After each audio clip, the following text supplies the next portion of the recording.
I don't want to have to know what all of these different modes do. I kind of want everybody to just be playing like the same character. To just be playing like the same character. To just be playing like the same character. So guys, did you like the video? Wasn't it like the greatest thing to ever befall man? Wasn't it very insightful and like always right about everything? Little. I mean, I won't say that it was mid, but I'm also not going to say that it was, the bee's knees per se. I don't know. I don't know. The mid of good. It's good mid. It's good mid. What a I'm putting that It's on not the screen. mid. It's good mid.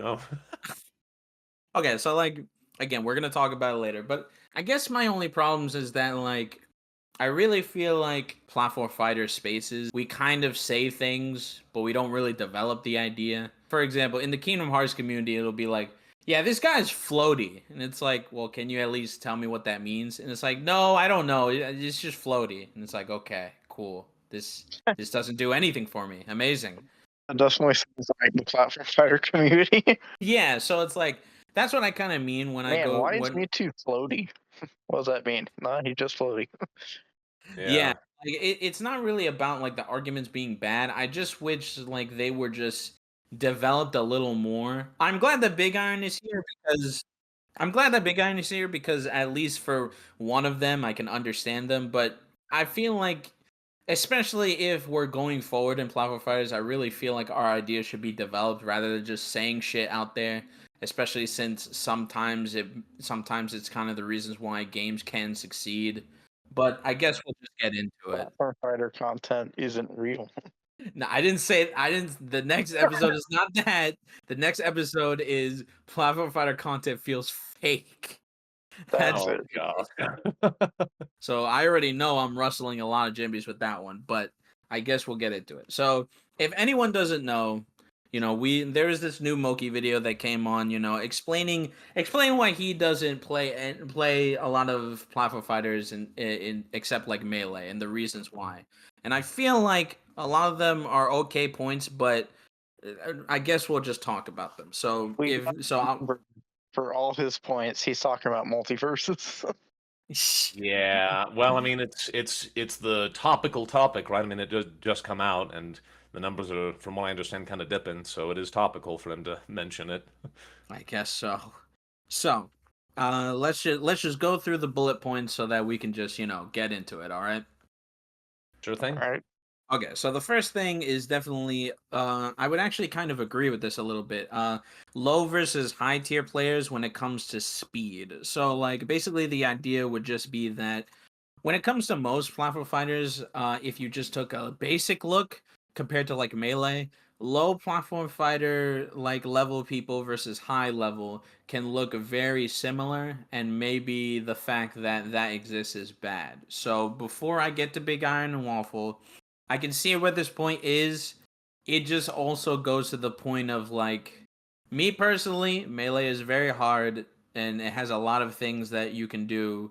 And because of its hardness, a lot of players are kind of like, what's it called? Kind of gated out, because if you don't have 50 hours in order to do all these things in order to get better, then it's not going to happen anyway. So this is why a lot of platform fighters, especially when it comes to wave dashing, have built in like either a macro or have made it very easy so that the fun can be had with a lot more people. And I guess you can make a debate on if that's good or not, but maybe you guys can have that debate. But I understand the sentiment, but yes. And I guess Waffle Man can go next, and then Big Iron, I guess.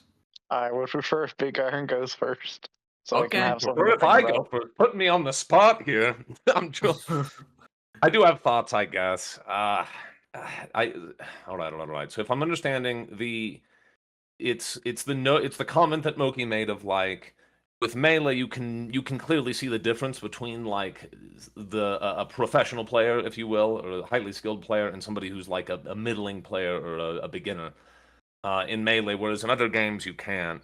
I think more of that has to do with especially looking at multiverses, because it's probably what was at the front of his mind when he was making that point. it probably has a lot to do with the concept of like the speed of decision making. Because if someone makes a decision, you know, in multiverses, and it's like, oh, like he made a good call on this read, like he read the get up option from ledge, although I guess ledge grab doesn't really exist in multiverses, or he read the recovery option, or he read like, you know, what they were going to try and do, and he punished it. When it's moving really slowly, you know, if someone's just mashing, all you're seeing is just kind of the output. But at the same time, if somebody's like, oh, you make the read, it can be tricky to determine if like it was an intentional decision or if it was one of those things where it was like, oh, like, you know, he just happened to you know, get lucky, if you will, right, on his punish or whatever it was he did. Like, I think another game that we can point to, which is not a platform fighter, but hey, since we're kind of going back and forth between traditional FGC games and plat fighters anyways, I'll use it as an example because it isn't the topical one. It just, Street Fighter 6 just hit a year. You know, in Street Fighter 6, like, you have the perfect parry, right, within their parry system. And it's a split moment decision, but, you know, the moment you get a perfect parry, there's this big slow animation, and, you know, blue paint is just enveloping the character that you're playing, and everything kind of zooms in a bit, and it's this brief moment in an otherwise fast-paced fighting game that kind of emphasizes, hey, this a really cool thing happened here, right? Like, an intentional decision was made on the part of this other player that resulted in him getting a major advantage. He got a perfect parry, so now he has all the frame data he needs to respond with a punish, and he can do it safely, and he can go into this big cool combo that at the top level almost always follows getting a perfect parry. You know, whereas in multiverses, it's like you don't really have any visual feedback to suggest something like that, right? If you make a right read, or if you're just mashing, it's like, well, I mean, was it a good read or was it mashing? I mean, the pace of it is slow to the point that it's not exactly clear. And that's not to say that you have to be fast to make it clear, but there's not any visual information or anything going on there to suggest that it was an intentional decision. Whereas in Melee, especially if you understand Melee, you know, you can kind of tell when a big read is going on, right? The infamous roll read that Mango got on Hungrybox at one of the first Evos to win that match. Another one is going through a lot of Mango clips here, but what can I say? He's, as far as Melee goes, he's still kind of a kid.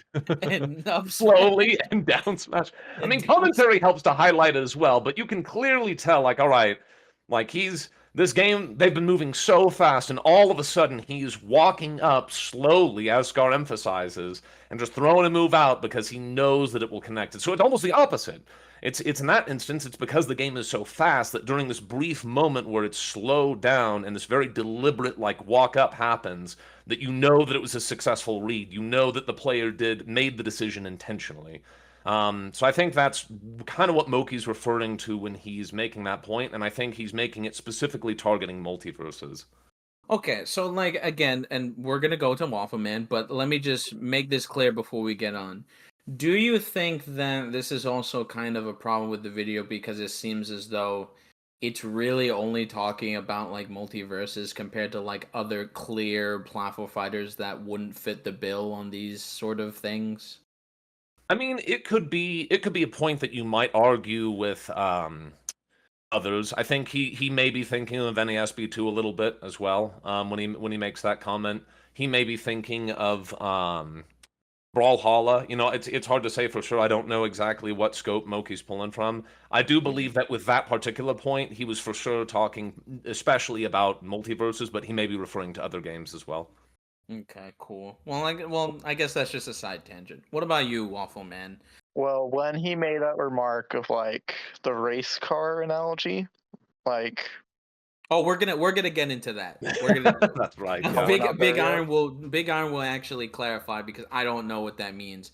But I mean more so specifically Oh.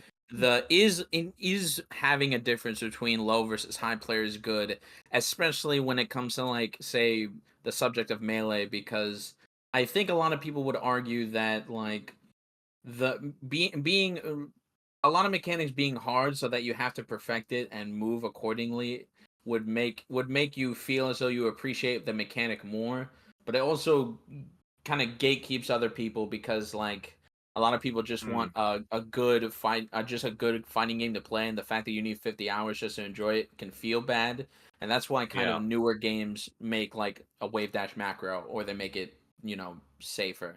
So it's like it's kind of a difference between it's like you see the low versus high players, but is is is that really a bad thing if you want more players to just have fun, I guess? I say no.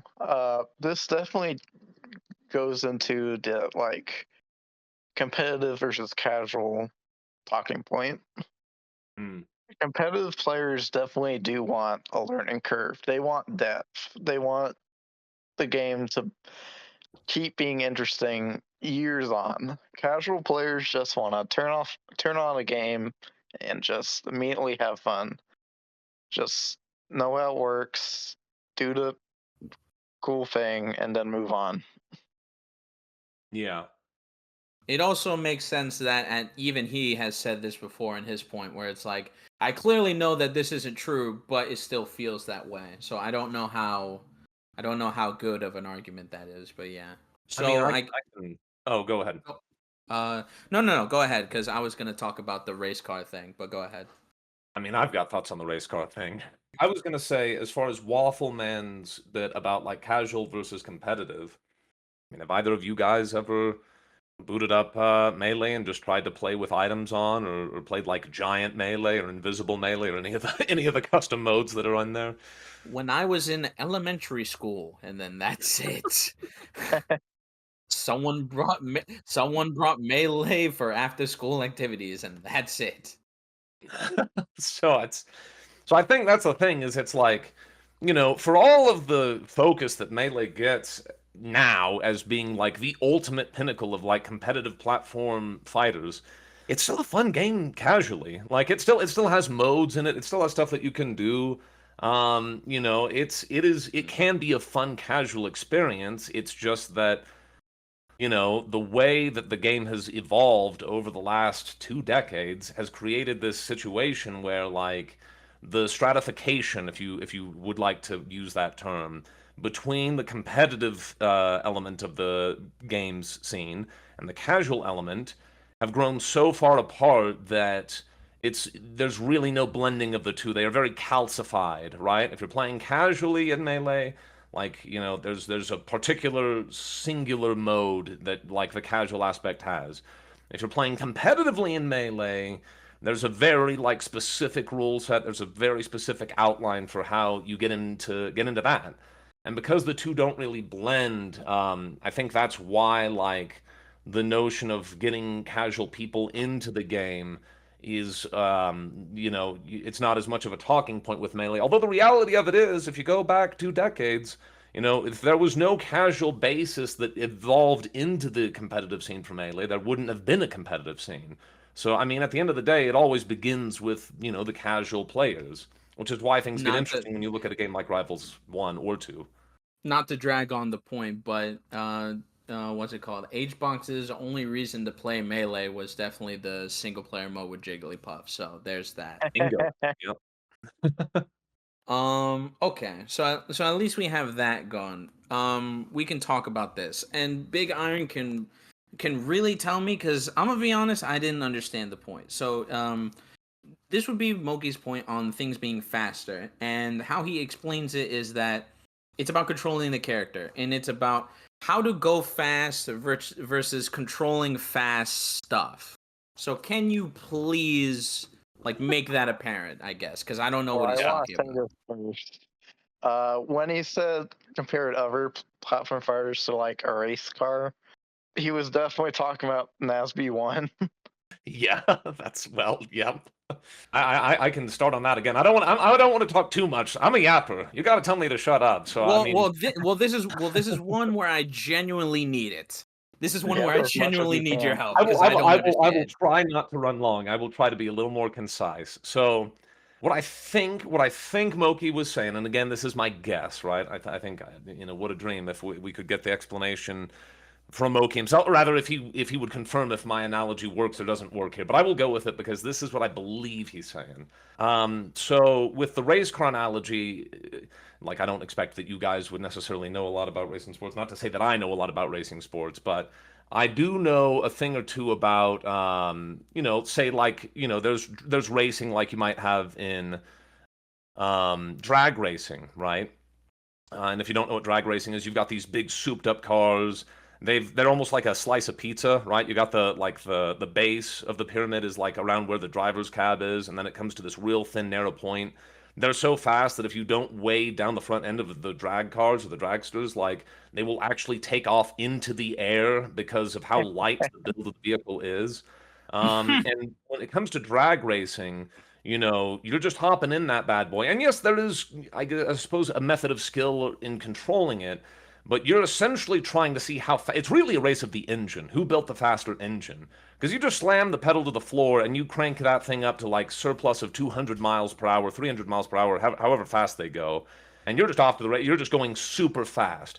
But when it comes to like controlling or kind of the agency of the driver, not as none. But the degree of control and like agency and decision making in a dragster race is very different when you compare it to something like street racing. To use the example of an anime that I at least hold near and dear to my heart, right? Initial D. You compare like kind of and it's based on actual history, but you compare that to like the street racing that happens in like Japan, especially in the mountains, where you've got like some of the big hitter vehicles that Toyota has. And unlike a drag race, you're going around turns and you're having to navigate these steep passes. And it's like there are certain places where you want to have the pedal to the metal. You're going as fast as the engine will let you. There are places where you want to actually let off the engine. There are places where you need to know when to use the brakes, right? Places where you need to know when to drift. And so there's a lot more decisions going on that at the end of the day still produces an extremely intense high speed race that's really fast. But the problem is, there's a lot of like decision making, I guess, that goes into it. There are a lot of situations where an initial D racer, a nightclub racer, has to make a lot of decisions, whereas the dragster racer doesn't have to make as many decisions. And the experience of speed in a drag race is the engine itself. You just sit in there and push the pedal to the floor, versus a nightclub race. The experience of speed comes from your decision making, right? And if you mess up on your decision making, you may move faster or slower. And that's kind of, I think, what Moky was referring to when he was using the car analogy, especially with Melee. Melee is like a nightclub race, right? Yeah, I think, to kind of bring it back to the car analogy, you could say that the character is like the engine, right? The engine of the vehicle. So, like, even using Melee, Captain Falcon, he's got a fast engine. Fox has a very fast engine. He's a fast faller. He's got good ground movement speed. And in the case of like to use Smash Ultimate, yes, Sonic, he's got a super fast engine. And so does Bowser actually. I think Bowser's one of the characters where it's like, what the heck? Why is something this big moving this fast? But in the case of Bowser and Sonic, they're in a drag race. They're moving in a straight line. Whereas in the case of Melee, you could be driving a dang minivan, right? You could be playing as Peach. You could be playing as Ice Climbers. These are not fast characters inherently, but if you put somebody who's an experienced nightclub racer, one of the initial D characters, you put that protagonist behind the wheel of a minivan, he is still going to drive that minivan as fast as it can possibly go, which is light years faster than how the minivan would move. Your mom. So it's the decision making that the engine gives you access to in Melee that allows for the controlled speed that Moky was talking about, as opposed to just kind of the and I don't want to say brain dead, but kind of the more simplified speed that you would experience in other platform fighters, where it's like, I'm fast because the engine of my vehicle is fast. Whereas in Melee, or games like Melee that tend more towards that, I'm fast not because of the engine. The engine could be fast, but I'm fast because of my decision making, right? Because I know how to drift, I know how to control the brakes, I know when to accelerate and when to decelerate, things like that. Well, since you're doing car analogies, what car would Steve be? Steve is the referee. Steve is the referee, waving the flag on the field, saying, "Stop, stop! No, don't drive. We need you to stop." The other cars stop, and then you've got like a one of those motorized mall cars that's just cruising up the runway, and it goes over the finish line, and they're like Steve won't. Steve is not. Steve is good, but not because of his speed. I'll just put it that way. Steve is good because he breaks the game. He's playing his own game. He's in his own race. Basically, what we're saying is like player skill versus the character itself. I would say so, yeah. All right. So, this is a big one. This is the fucking big one. This is again, this is more opinionated, but I will say it anyway. Everybody should play the same character. Okay. Ooh, this is So, You I guys have got guess to go I'll first. I need to think about this one. Okay, don't worry, I got it. So I'll just say my thing. So I understand what Moky is saying in the sense of I kind of compare it to older traditional fighters where it's like some of the moves that everyone really has the same move. It's really just that the properties and what you can do on some of the moves very different from character to character. So it feels like that we're still playing with only hitboxes, but they can be special in their own way to do certain things. The difference would be compared to something like actually a good video I did, Rivals of Aether versus Blaze with Central Fiction, where it's like there are some things at the hitboxes and the things that you can do with the hitboxes, but a lot of things, especially within platform fighters in general, are more so about gimmicks rather than like mechanics or say hitboxes. So it's like when you fight against Tager, right? You can't just see Tager do one hitbox, immediately know about it, compared to like say Fox. Tager's thing is like, you hit him with a special move, it gives you a property, that property drags you in with magnetism, and you have to do that. And it's a gimmick. It's something that you have to play against the character multiple times in order to really check, compared to say Shine. But even then, I think my problem with this point is not only for the fact that it's just an opinion, but it's really just the fact of like having those simple things will only compare you to either Melee or Smash in general and really will not let people let up in comparing you to other games. So it's like when Rivals of Aether and Blaze for Central Fiction has gimmicks rather than just being the same character when it comes to hitboxes with slight changes, it makes it very apparent that they actually are different compared to Smash, especially to casuals. When you have the sort of same hitboxes, you kind of get to the point where your icons, where it's like you have hit where it's like, even though I would agree that they took a lot of moves from Smash specifically, but just from the outset, your moves being how they are is already going to compare it to them. So it's like I understand how people would like simple moves that can give you more depth compared to like gimmicks that players have, and you have to do that. I understand why it can be better for some. I just don't like the opinion that Moky makes where it's like, yeah, that would be better because it would actually bring you more people that you would like the game, when actually it's just the opposite. Because every single time that I see any platform fighter that doesn't try to be at least some type of different with hitboxes, it is always compared to Smash by every single other casual. So it's like I understand the point of I want characters to be the same. I get you, but it's not going to improve the product, or at least I don't think so. I would have to have I don't know, a dialogue with that, but I guess that's just my points. I understand what he means. I don't think it's appropriate. That's just me. I think Big Iron can go first because I'm still No, thinking of no, what no, to no. All right, all right, all right. We just tackled like one tricky point after the next. I know. Well, let me see if I can get into the brain of Moky for just a few seconds, for a minute here. I think I don't know for sure, to be honest, what exactly he meant when he said everyone should play the same character. Now, what I did notice when he brought that up in the videos, he drew examples to some other Smash characters. Actually, he mentioned Hero, I think. In Ultimate, he made reference to characters that have like menus where it's like, okay, there's a whole tech skill about like picking your item or picking your what shall we say, a spell, right? I think he also referenced Shulk. There we go, where it's like, oh, you've got different modes for the character. And he was using those as examples of what characters should not be, where they've got a whole bunch of particular, mechanics that are not just exclusive to them, but they also kind of stand out in the sense of like, okay, this is a bit of a pariah relative even to the other mechanics that are going on in the game. So I know that in Ultimate right now, I think Minecraft Steve stands out as a huge example where it's like, okay, like he's the only one who can do some of the stuff that he does with the blocks, and the mining and whatnot.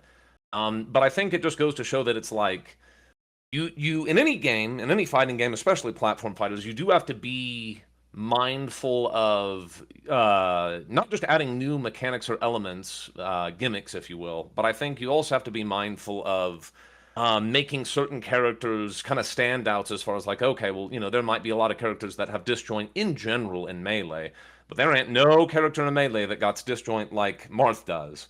And as a result of that, Marth is a standout, and a lot of people have an extremely one way or another relationship with Marth in the competitive scene for Melee. Either you love Marth or you hate Marth.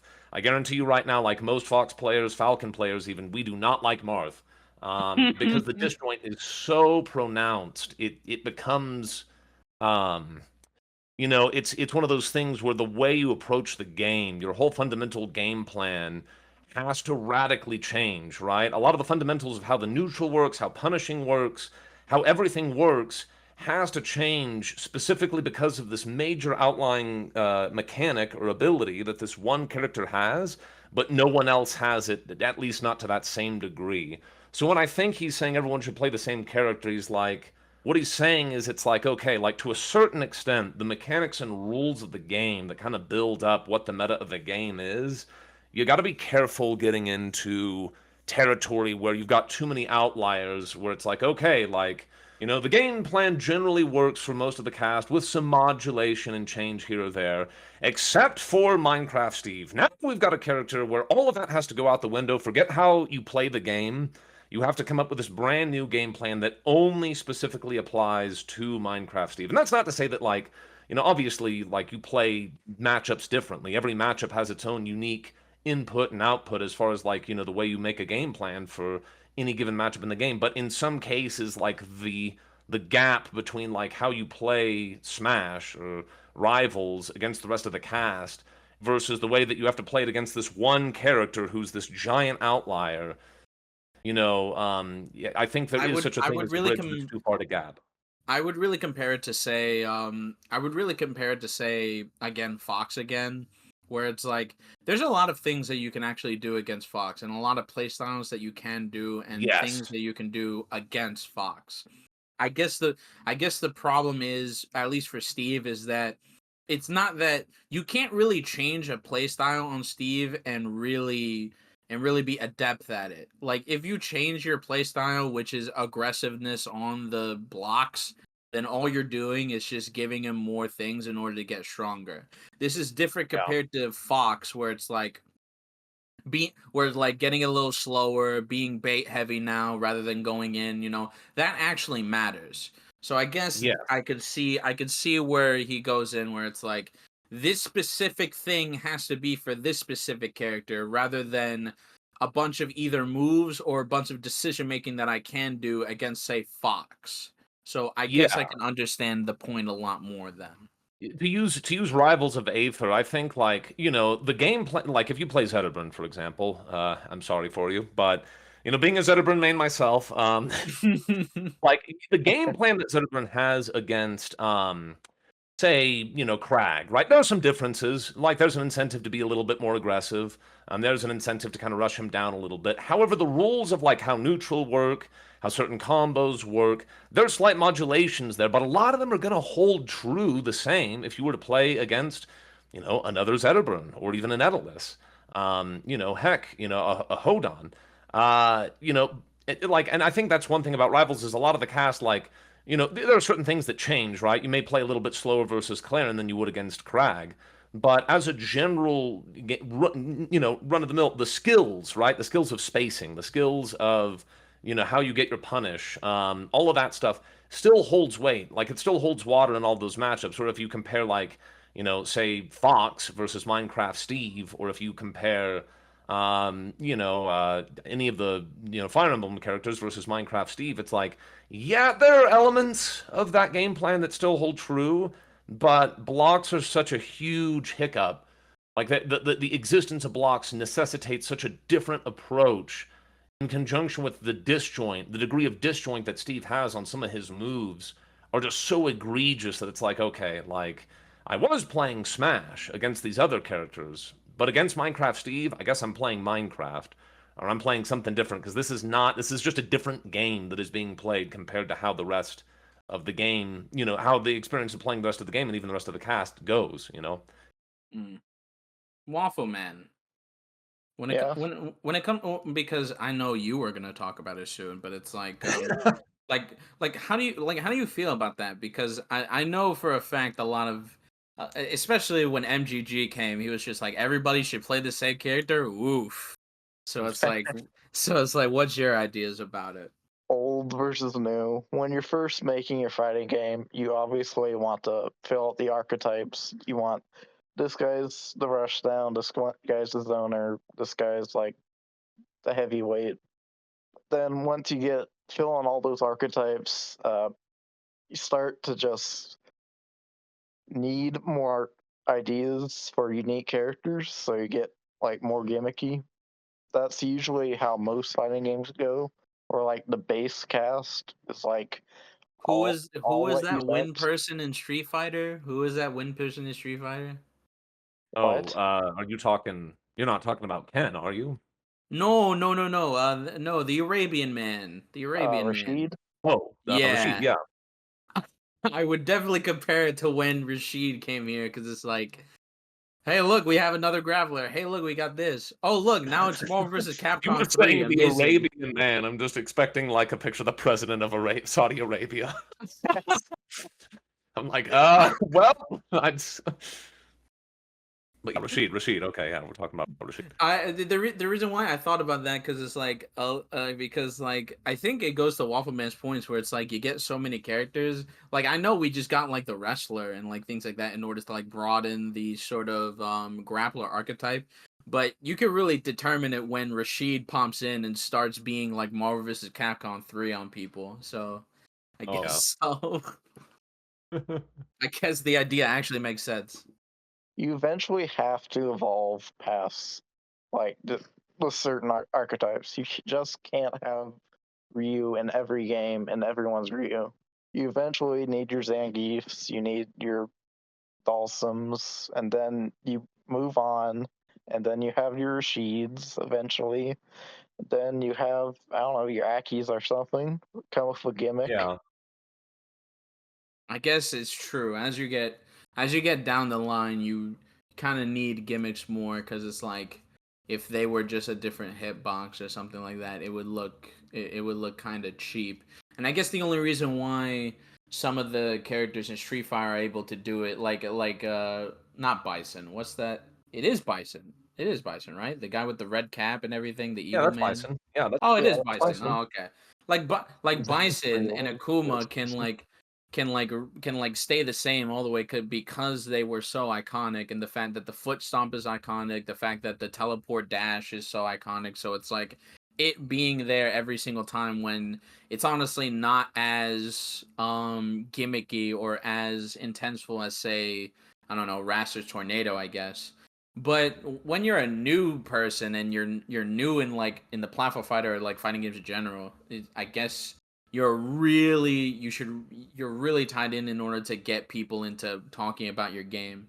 And I guess the only games that have been at least in the platform fighter space that have not proved this wrong but are doing the sort of regular approaches where melee is like Sentinels Inc. and like maybe Combo Devils, and that's really because of like EX moves and like you can actually space appropriately for side things. So I guess Waffle Man is right where it's like you just get to a point where you kind of have to have more gimmicks because you just need to in order to make your game look good because yeah. especially if you're new. So that makes sense. I do want to talk about he, he does talk about like I just want to play the game and I don't want to learn all this stuff. It does kind of how do I say this? It does kind of make you think of like how you execute the gimmicks. Like take like Rano's poison mechanic in Rivals. I think you could I'm gonna just be honest. They were talking about like I don't want to deal with the fact that someone hits me and fire happens, and I'm just like that is like the most simple mechanic I've ever heard in my life. So it seems very, very weird to complain about stuff like that. Let And me to talk. big Let me on and explain to myself. okay, go ahead. Well, you go, and then I'll go. Well, to Big Iron's point, I'll let him talk about it later, but it is kind of hypocritical in the fact that simple move like Shine has like 7 things it can do, and you wouldn't know about that unless someone told you. So I guess we can go back to that, but go ahead, Waffle. Well, compare like Reno's poison effect, where it is the main gimmick of his character, and you could just watch Rano and pretty much understand how it works. You get like 4 ticks, and you eat your opponent, and they're in the bubble longer, and they also like take damage. It's portrayed well, and I think you can understand what it does just by watching it, even if you haven't played a game. Uh, compare that to like in multiverses. Mockrock talked about like Harley Quinn's mechanic, where she has this confetti thing that when she hits confetti moves, there's like a number, and if you get to like 5, your opponent just kind of explodes a bit, and it's Oh my kind of gosh. random and doesn't really need to be there, and not very well like portrayed. That's a very Oh, interesting point. so it's kind of like the importance of visual feedback, right? Like if you look Yeah, at how it's Zetterburn's visually. burn mechanic, like it's pretty simple to understand. Oh, I'm on fire. No shots at Moky. I don't think he was necessarily referring to Zetterburn when he was talking about, oh, I'm on fire. But you're on fire. You can visually see that you are on fire, but you can also visually see that your percentage is going up. Versus this crazy situation around Harley Quinn, it's not necessarily it's not very clearly communicated visually what exactly is going on, and then the lead up to the result of getting the 5 hits or whatever, you explode. I don't know if that means your stock is just gone or if you go You just flying take like like it's a a big bit of hit. damage and not Oh, back. I see. Okay, I didn't it's a even know it was little in the less game clear. till Mockrock talked This about this it. this is definitely different to Superman blowing on you. A counter says 15, and if you hit 15, you're frozen. At least at that point, it's a lot more Yeah, I understandable. can understand. Yeah. It makes logical sense, and I can see it happening. I understand it. Compared to like a confetti meter that I didn't even know was in the game.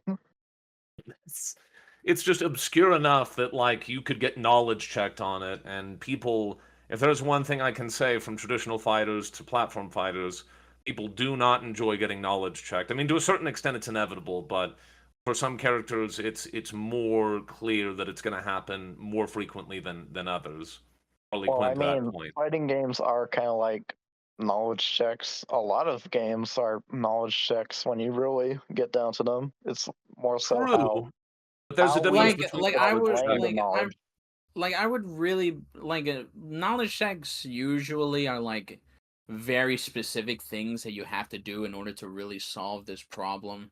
Like again, I Yeah. do it to the Fox thing where it's like there's like a few strategies that you can use against Fox the character, say that. But let's say you were dealing with like I said this before in a video, Arakune in fucking Blaze Blue Central Oh, Fiction. Blazblue. Blaze Blue. With Yeah, Blaze Blue. if you don't know, he throws bugs at you and they look like very ambiguous.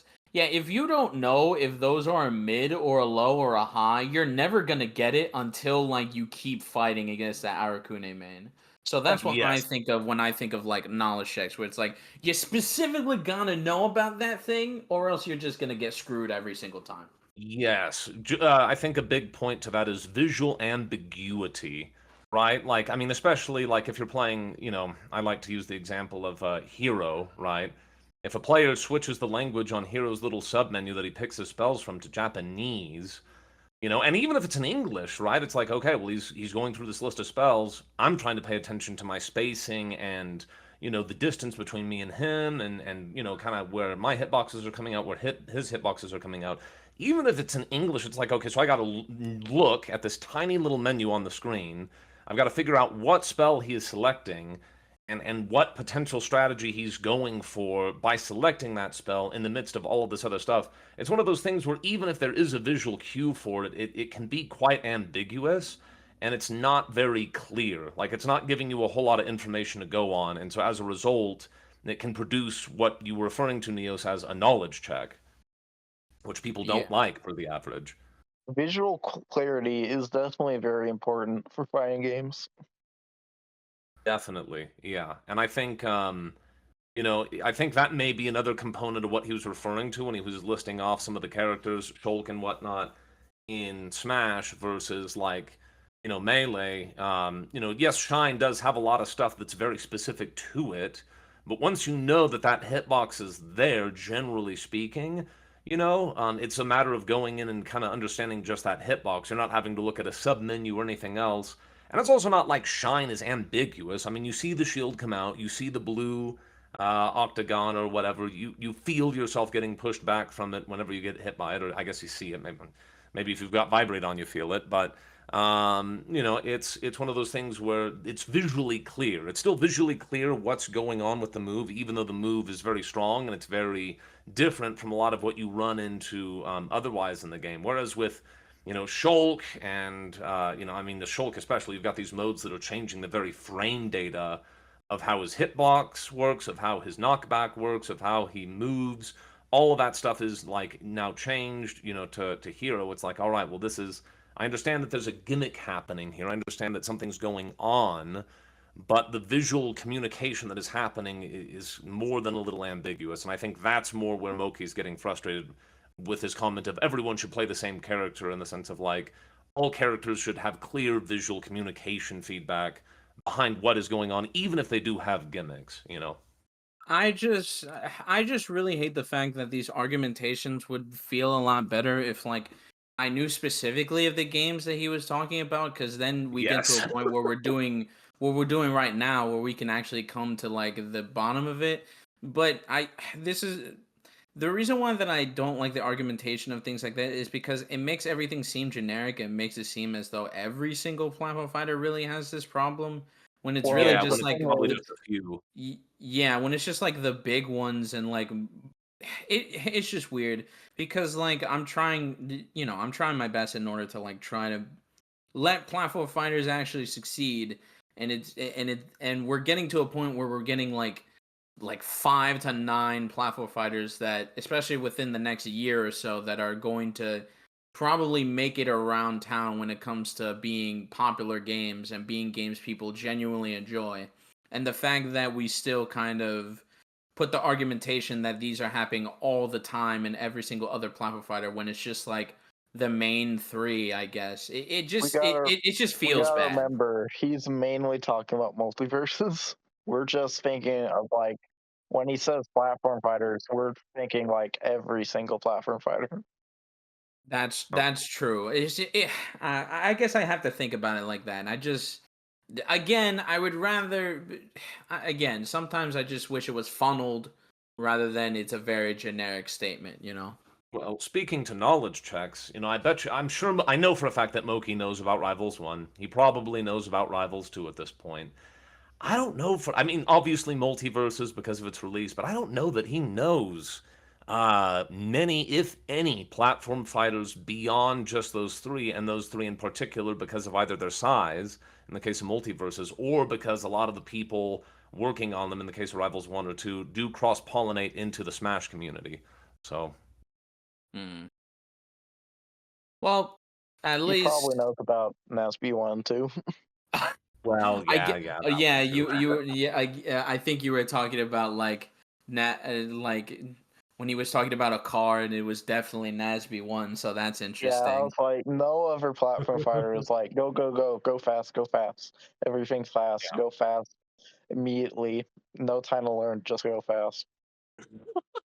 That's a fact. Well, you know what? Well, at least we're talking about it now and actually getting into the break of it, rather than just doing nothing and letting everyone just think that platform fighters are bad, I guess. But Yeah, draw their own let's conclusions. yeah, so that they can draw their own conclusions. So this is like the final point, I guess, and this is just a small point. It'll probably take us 5 minutes, but it's actually 2 points, but they're kind of combined. And then the 2 points for me is melee players should play old trad fighters. I think this is just a simple point. I feel as though the real depth that you get from melee when it comes to like simple moves, doing a lot of options, and everyone is kind of playing on the same battleground is kind of like, especially a lot of older games.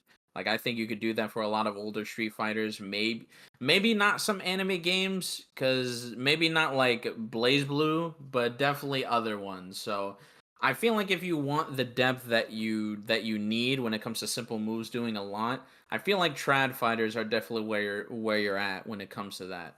Now that's just a small point, and here's the big one, and it might be a little serious, but I'll just say it anyway.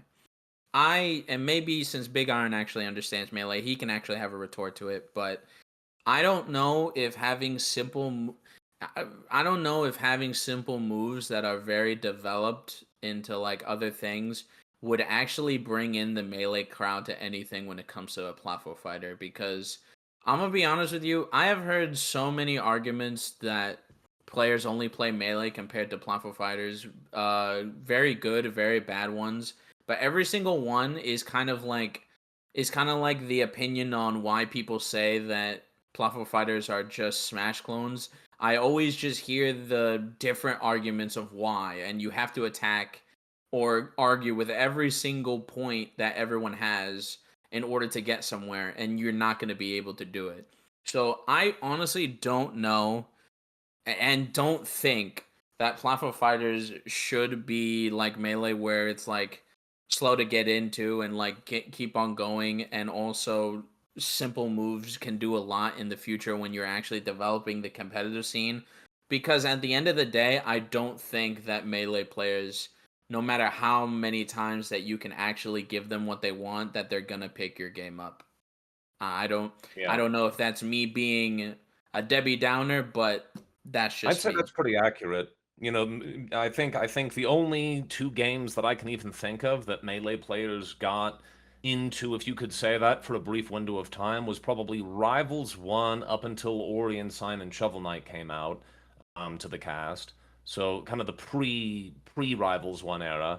And then Nasby 1 was the other title that a lot of the melee crowd really enjoyed because it was fast and because it was silly, and it was like, dear Lord, like, look at this nonsense. We've got this dinosaur that can just breathe fire that tech chases for you. It's the auto tech chase that will pretty much solve every matchup that, stays on the ground. Um, but I don't think they got into it seriously. They were more just goofing around like, oh, there's going to be a big crew battle between us and the Ultimate crowd. Let's see how this goes. And Melee completely curb stomped them into the dust. But I think other than that, yeah, not a lot of Melee. I mean, at the end of the game, like, Melee is not a good game to shoot for. It's not a good game to make every decision as far as building a new game off of. It's not a good game for that because Melee is like the biggest outlier maybe in the industry. I can't think of another game that is 23 years old and still cruising just fine. Like, maybe not as big as they were, but they're still there. That's just ludicrous. Maybe StarCraft 1, if you want to make Oh that argument. shit. But yeah, it's Showing it the age with that one. it's just too darn old, and it's too darn particular about like all the conditions that were met in order for it to exist the way that it does today. So like if your goal is to, oh, we're going to get the melee crowd in, that's a bad decision. It's not a good decision.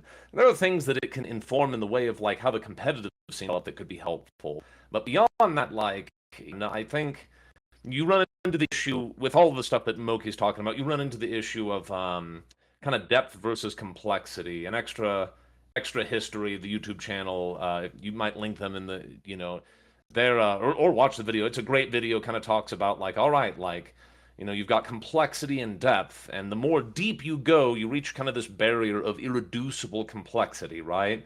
Like if you look at the way the shield works in melee, like it always gets smaller, but you can also angle it, and You can angle it up and it changes the timing of when certain moves hit the shield, and that allows you to act sooner potentially. Or it can change the angle of where your opponent lands, and that can, improve like your defense. You're dealing with a situation where it's like it's irreducibly complex. Like there's no way to make defense. Although I will give shout outs to what was the other one? There's Rivals 2, and then there's the other Combo Devils, right? That's about as close as you can get, right? Changing the angle of the shield where it's like an absolute defense, but it leaves you vulnerable on the top or in the back, depending on where you're holding your shield there. But other than that, like Me and Waffle Man are definitely playing that game for hours. That shit I'm is looking forward to it. That game looks sick. But I mean, I do think that like it's just like there's no way to have the depth without the complexity. And as a result, a lot of the casual people are going to get turned off because at the end of the day, the more complex the game is, invariably, the harder it is to make it appealing to a casual market. So, yeah, I think that's part of the reason why for most melee players, they'll try anything, I think, but well, within reason, within limitations. If it's a good game, they'll try it. But at the end of the day, they'll probably always just keep coming back to Melee because it has that depth, but it's also reached a critical mass of being irreducibly complex. Even if you tried to make a game like Melee, it's impossible. I don't think you could ever make a game like Melee actually without just attempting to make an inferior, not as good Melee clone. And you shouldn't do that. You should go for gimmicks. You should make games with new mechanics, and you should try to find new ways to appeal to a casual market, right? These things will never appeal to the melee crowd, but that doesn't mean you shouldn't do them. It just means you have to the way you approach concepts like balance and how to make the experience of the game enjoyable. You kind of have to approach it with a slightly different light, and to that extent, I think the melee competitive scene can offer some insight. But you shouldn't make it the last word. It should just be a word in the conversation. You know what I'm saying? We shouldn't be trying to replace Melee. We should just be trying to like take inspiration from Melee and other Yeah, games. and Blaze Blue I and Rivals One. I always kind of said it is as I don't want platform fighters to replace Smash. I just don't want to be in their shadow anymore. Exactly.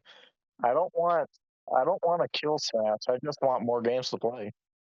To stay in the shadow of Smash any longer with what's coming down the pipeline, and it's also impossible for new platform fighters to mimic Smash in any exact science any longer. So I mean, both outcomes are impossible. So in that sense, I think it's a good thing. I think we're moving into the direction of a bright future. That's my thoughts on it, anyways. You were saying Waffle Man. I'm sorry. Uh, what was I saying? Well, I don't want to be in. I don't want to be. I don't want to replace Smash. I just don't want to be in the shadow anymore. What I said was I don't want to kill Smash. I just want more games to play. I just want more of the thing I like. So you see, that's the platform fighter enjoyer I wish we all had inside. I just want more games to like. Oh man, this really reminds. I hate it because like even compared to Metroidvanias, we're still lagging. So many people are like. I actually again, and after this point we'll stop. But like I think it's very interesting that the Hollow Knight clone and the platform fighter clone era are just hand in hand and slowly dying. So that's pretty cool. I mean, Yeah, that is to me, I interesting. was thinking like Silk Song's gonna kill the next Metroid game. Something stupid like that. Oh gosh, yeah. You know what? Again, this is just another podcast that is just surprisingly more hopeful than dim on a sort of video that we have complications with. And you know what? It's surprising to me. I enjoy it, so that's pretty good. Well, if there's nothing anyone really wants to, I'm Waffle Man, Big Iron. Is We're there out of anything you points. want to bring up? Are we out of points? Out of notes? I'm out of points. The rest that Moky was talking about was like doubles ain't gonna have popular success, so you shouldn't do it in all of multiverses. But that's really all Yeah, the points that I have. I think that's kind of dumb. I think it is refreshing to see a platform fighter that is like delving into 2v2, which I just is a wish they market. did it better sometimes. Yeah, that's Yeah. fair, but It's that's a really market weird that's that pretty untapped. yeah, because it's really weird that Superman could just up smash, and as a Wonder Woman main, I could just give him more armor as soon as he loses it. That's kind of dumb. Yeah, I think it's like doubles can work. We just don't have any evidence that it does as of this moment. Well, if you don't like doubles, there's always 1v1s, but the gameplay is so shallow that doubles is just more fun, in my opinion. Don't you love that me and Waffle Man play multiverses from time to time when it comes to rifts or competitive scene, and then we'll still be like, no, yeah, this shit is shallow as shit. And then every 3 hours, every like 3 days, we'll play it. It's so hypocritical, but it works, I guess. Well, I mean, you guys are in it for the variety, and I mean, hey, I would try multiverses honestly. Like it looks like it could be fun in its own way. It's just going to be It a is different way than fun. what I I'm just used to. wouldn't call it a Fuck great that, dude. platform fighter. Just wait for Combo Dazzles and Sentinel Sync. I'll literally buy. I'll literally buy you them shits.